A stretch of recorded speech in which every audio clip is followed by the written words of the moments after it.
Mesdames et messieurs, je déclare ouvert le tribunal pour les générations futures.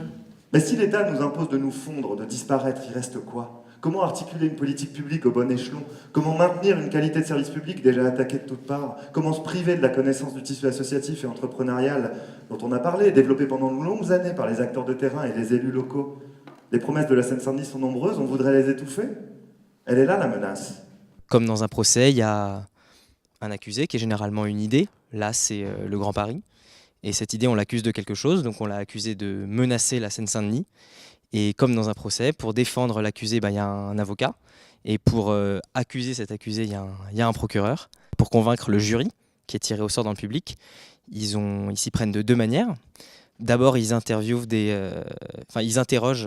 des témoins, qui sont en fait des experts du sujet, qu'on fait venir. Et ensuite, une fois qu'on a entendu tout ça, normalement, le jury et le public d'ailleurs ont un peu tous les outils en main, ont entendu tous les arguments qu'il était utile d'entendre pour pouvoir trancher cette question et donc voter dans l'intérêt des générations futures pour savoir si oui ou non le Grand Paris menaçait la Seine-Saint-Denis. Moi, je crois à la préservation de l'identité de la Seine-Saint-Denis dans ce Grand Paris. Je vois bien l'intérêt que peut avoir le Grand Paris en termes d'image, mais l'intérêt du Grand Paris, c'est aussi pour se renouveler, pour peser, c'est de s'appuyer sur un territoire comme le nôtre. La question de l'intégration est toujours posée de manière active, c'est toujours à la population issue de l'immigration de s'intégrer, aux pauvres de s'intégrer, aux 93 de s'intégrer.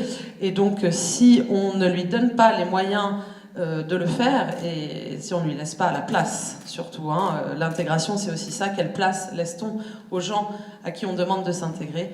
Je pense que pour l'instant, cette place n'existe pas, en tout cas pas sincèrement, pas réellement, et que donc oui, le Grand Paris est une menace. Je pense que le Grand Paris fonctionnera en tout cas si on casse ce périphérique en fait, tout simplement. On le détruit. Alors c'est pas dans les tuyaux pour l'instant. Mais il faut toujours rêver, c'est important en fait. Ah oui, ça je suis d'accord. On casse ce périphérique, on essaye de casser ces frontières psychologiques. Oui. C'est dans notre slogan, 93 est à la mode et la mode est en 93. Et en fait, c'est à eux de réinventer leur territoire aussi. Merci beaucoup pour sa conclusion. Merci Madame Gonzalez.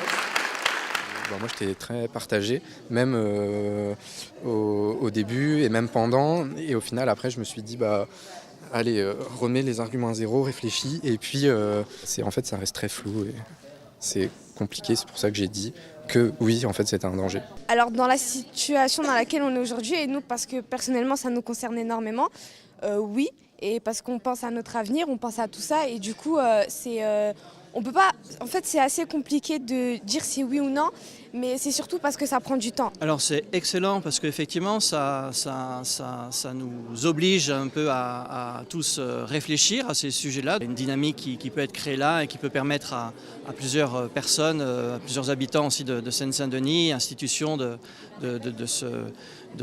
s'approprier ces questions-là, d'y réfléchir et puis d'agir ensuite pour que effectivement leur position soit respectée. Très bien.